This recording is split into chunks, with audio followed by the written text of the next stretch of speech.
सद्गुरु श्री ब्रह्म चैतन्य महाराज गोंदवलेकर, इनका प्रवचन 4 मई।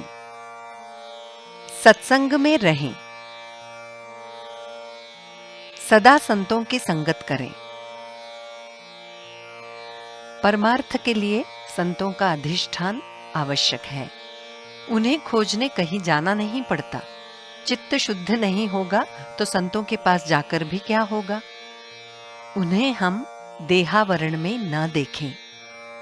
संत कोई देहावरण में नहीं होते। वे जो बताते हैं उस साधन में वे होते हैं। जब तक हम अपनी विषय लालसा नहीं छोड़ते तब तक उनसे हमारी भेंट नहीं हो सकती। संत के पास कोई चोर जाए तो उनसे उसकी क्या सच्ची भेंट होगी। वो अगर बन पाया तो चोरी कर सकेगा, किंतु संत से जो मिल सकता है क्या वो उसे मिलेगा। असली बात तो यह है कि अपना अपने पास ही होता है।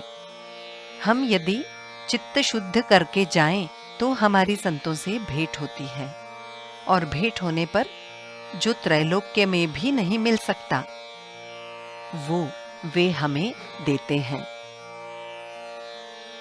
ऐसे संत जो कहें हम वही करें, यही उनकी सच्ची सेवा है।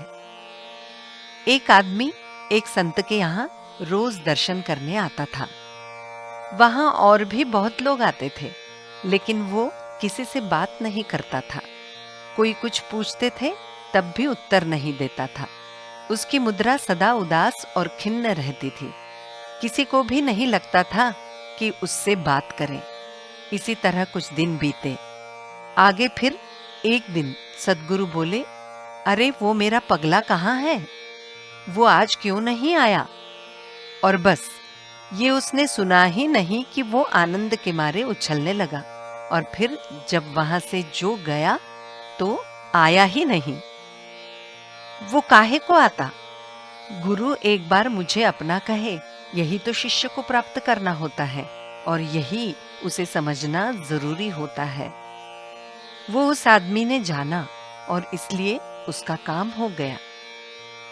गुरु तुमसे तुम मेरे हो गए ऐसा कहते हैं, फिर भी तुम वो नहीं समझते, इसलिए कि तुम विषय की इच्छा लेकर आए होते हो, और विषय के अधिक प्राप्ति हो ये हेतु तुम्हारे मन में होता है। जबकि इसके विपरीत गुरु शिष्य को विषय से निवृत्त करना चाहते हैं।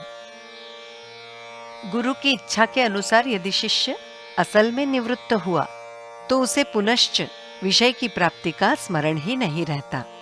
जैसे प्यास लगने पर पानी आवश्यक होता है, लेकिन पानी पेट भर पीने के बाद पुनश्च पीने की इच्छा नहीं होती, अर्थात प्यास से निवृत्ति हो जाती है। आज हमारा इस बात पर विश्वास दृढ़ नहीं होगा, लेकिन विश्वास दृढ़ होने के लिए नाम स्मरण करना चाहिए, तब विश्वास होने लगता है। उससे चिंता हट जाती है और बाद में तड़पन भी अपने आप मिट जाती है। मन हमें विषय की सौगात देता है तो हम उसे नाम की सौगात दें। हम अपने अंतःकरण में नाम की अग्नि प्रज्वलित करें।